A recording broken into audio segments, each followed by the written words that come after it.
സാമൂഹ്യ തിന്മയുടെ വിദഗ്ധൻ എന്നുള്ള നിലയിലല്ല ഞാനിവിടെ ഇപ്പോൾ സംസാരിക്കുന്നു. എല്ലാ കാര്യങ്ങളിലും എല്ലാ രംഗങ്ങളിലും എന്നേക്കാൾ വിദഗ്ധനാണ് സെബാസ്റ്റ്യൻ പിതാവ്. എന്നാൽ സാമൂഹ്യ തിന്മകളിൽ 90 വർഷം ജീവിച്ച് പരിചയിച്ച ഒരാളെന്നുള്ള നിലയിലാണ് ഞാനിവിടെ ഇരിക്കുന്നത്. സാമൂഹ്യ തിന്മ നീങ്ങണമെങ്കിൽ സമൂഹം വിചാരിക്കണോ, മനുഷ്യൻ വ്യക്തി വിചാരിക്കണോ? തിരുമനസ്സുകൊണ്ട് ഇപ്പോൾ പറഞ്ഞു, ഇന്ന് രാവിലെ സഭകളിൽ എല്ലാം കൂടെ യോജിച്ച് പ്രവർത്തിക്കണം. ഇതൊക്കെ സ്ലോഗൻസാണ്, സാധ്യമാണ്. എന്താ പ്രവർത്തിക്കേണ്ടത്? ഒരു സ്ലോഗൻ ഉണ്ടായിരുന്നു, the world is too strong for a divided church എന്ന് പറഞ്ഞാൽ അർത്ഥം എന്താണ്? ലോകം വളരെ ശക്തമാണ്, സഭ യോജിച്ചാലേ പറ്റുള്ളൂ. എന്തിനാ? ലോകത്തെ കീഴടക്കാൻ. ലോകത്തെ കീഴടക്കാനാണോ സഭ യോജിക്കേണ്ടത്? സഭയുടെ സ്വഭാവം നിലനിർത്താനാണോ യോജിക്കേണ്ടത്? കള്ളു കുടിച്ചവനെ ചീത്ത പറയാതെ അവനെ കള്ളു കുടിപ്പിക്കുന്ന സഭയെ ചീത്ത പറയാൻ പഠിക്കണം. എന്തുകൊണ്ട് കള്ളു കുടിക്കുന്നു? ആ ദോഷം പരിഹരിക്കാൻ ശ്രമിക്കണം. അത് സംബന്ധിച്ചുള്ള വ്യക്തമായ നടത്തിപ്പ് നടത്തി. സഭ ഒരു റെഡ് ക്രോസ് സൊസൈറ്റിയാണ്. യുദ്ധം ചെയ്ത ആളുകൾ താഴെ വീഴുമ്പോൾ അവരെ ആശുപത്രിയിൽ കൊണ്ടുപോകുന്ന ജോലിയാണ്. യുദ്ധം നിർത്തുന്ന ജോലി. ഗീതായിൽ അർജുനനും ശ്രീകൃഷ്ണനും കൂടെ അർത്ഥവത്തായ ഒരു സംഭാഷണം നടക്കുന്നു. അർജുനൻ പറഞ്ഞു, എന്റെ സഹോദരന്മാരെ ഒരിക്കലും ഞാൻ നശിപ്പിക്കുകയില്ല. അത് ശരിയല്ല. അവരെ എന്റെ സഹോദരന്മാരെ അവരെ വളർത്തുന്ന ജോലിയാണ് എനിക്കുള്ളത്, നശിപ്പിക്കുന്നത്. കൃഷ്ണൻ പറഞ്ഞു, ശരിയാണ്.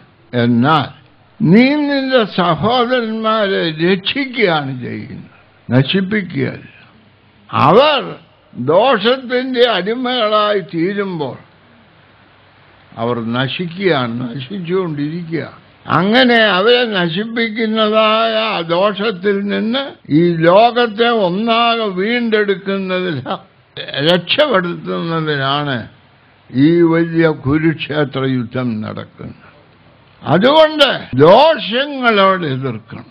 എൻ്റെ തന്ന കടലാസിൽ മധ്യ സോഷ്യൽ ഈവിൾസിന്റെ അവയർനെസ്, അതിനായി യോഗം എന്ന് പറഞ്ഞു. ഇംഗ്ലീഷ് വിളിക്കുന്ന പലരുടെ അത്ര എനിക്ക് അറിഞ്ഞുകൂടാ. അറിയാവുന്ന ഇംഗ്ലീഷ് തന്നെ പണ്ട് പഠിച്ചതാണ്.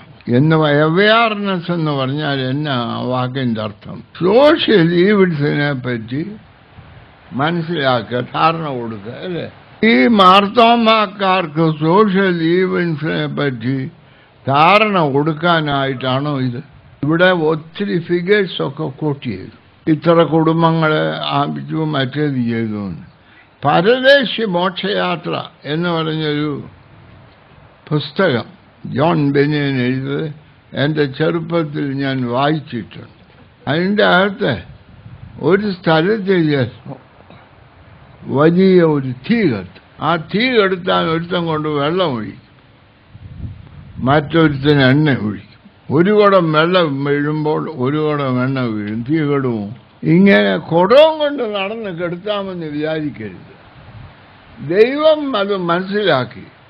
ദൈവം സ്വർഗത്തിൽ നിന്ന് ഭൂമിയിൽ വരണം. മാരാമൺ കൺവെൻഷനിലെ ബുധനാഴ്ച ഉച്ചയ്ക്ക് സുഖമായി ഉറങ്ങാനുള്ള ഒരു പരിപാടിയായി ഇതെടുക്കരുത്.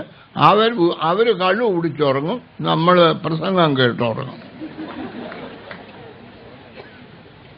ഇതാണോ പരിപാടി? എന്തുകൊണ്ട് കള്ളു കുടിക്കുന്നു? ഇത് പഠിക്കുന്നുണ്ടോ? എങ്ങാണ്ട് ഒരു പുസ്തകത്തിൽ പറഞ്ഞ 7 കോസസ് എന്നും പറഞ്ഞുകൊണ്ട് നടക്കും. എല്ലാവരും ഒരേ കാര്യം കൊണ്ടാണ് ഇത് ചെയ്യുന്നത്. പത്തനംതിട്ടയിൽ അവിടെ ഒരു ടാക്സി സ്റ്റാൻഡുണ്ട്. അവിടെയുള്ള ആളുകളുമായി ഞാൻ സംസാരിച്ചു. അവർ പറഞ്ഞു, തിരുമേനി ഇത് കണ്ടോ, ഇതൊരു കള്ള് ഷാപ്പാണ്, ഒരു മദ്യ ഷാപ്പാണ്. ഞങ്ങളുടെ സ്റ്റാൻഡ് ഇതാണ്. ഞങ്ങൾ ചുമ്മാതെ ഇവിടെ വന്നിരിക്കുമ്പോൾ എന്ത് ചെയ്യും? ഞങ്ങൾ കള്ളു കുടിക്കാതെ അവരെന്താ ചെയ്യും? അതുകൊണ്ട് ഞങ്ങൾക്ക് 2 ചുമതലയുള്ളൂ. ഒന്ന് ടാക്സി ഓടിക്കാം, മറ്റേത് കള്ളു കുടിക്കാം. മറ്റൊരു മാർഗവും ഇവിടെ ഇല്ല. അവർക്ക് റെസ്റ്റ് ചെയ്യാനൊരു റൂമോ റിക്രിയേഷണൽ ഫെസിലിറ്റീസോ ഒന്നും ഉണ്ടാക്കി കൊടുക്കാതെ കള്ളിൻ്റെ 7 ദോഷമെന്നും പറഞ്ഞൊരു പ്രസംഗം. ഒരു ഉപദേശി ഈ കള്ളിനെ പറ്റി ശക്തമായ ഒരു സ്ഥലത്ത് പ്രസംഗിച്ചു. അദ്ദേഹം ഈ കുടിക്കുന്നവരും വിൽക്കുന്നവരും എല്ലാം അങ്ങ് പറഞ്ഞു. കുടി കഴിഞ്ഞപ്പോൾ ഒരു കൊച്ചൻ പറഞ്ഞു, ഉപദേശി, ഞങ്ങൾക്കിങ്ങനെ ലോകത്തെ മുഴുവൻ കൂടെ ചീത്ത പറയണമെങ്കിൽ 4 ഗ്ലാസ് കള്ളു കുടിക്കണം. ഉപദേശിക്ക് ഇത് പറയാതെ ചീത്ത പറയാൻ ദൈവം കൃപ തന്നിട്ട്. കള്ളുകൂടിയതിനെ പഴിക്കുന്നത് ഒരു സാമൂഹ്യ ദോഷമായി ഞാൻ കരുതുന്നു. അവനെ സ്നേഹിക്കുന്നതാണ് അതിൻ്റെ പരിഹാരം. എത്ര ആളുകൾ കള്ളുകൂടിയതിനെ സ്നേഹിക്കുന്നു. ഇന്ന് ജീവൽ പ്രശ്നങ്ങളുടെ എല്ലാം അടിസ്ഥാന പ്രശ്നം ദൈവത്തിൻ്റെ സ്വഭാവമായ സ്നേഹം മനുഷ്യൻ നഷ്ടപ്പെട്ടിരിക്കുക. ഇത് നമ്മൾ ഗൗരവമായി ചിന്തിക്കണം. നിങ്ങൾക്ക് എത്ര സ്നേഹിതന്മാരുണ്ട്?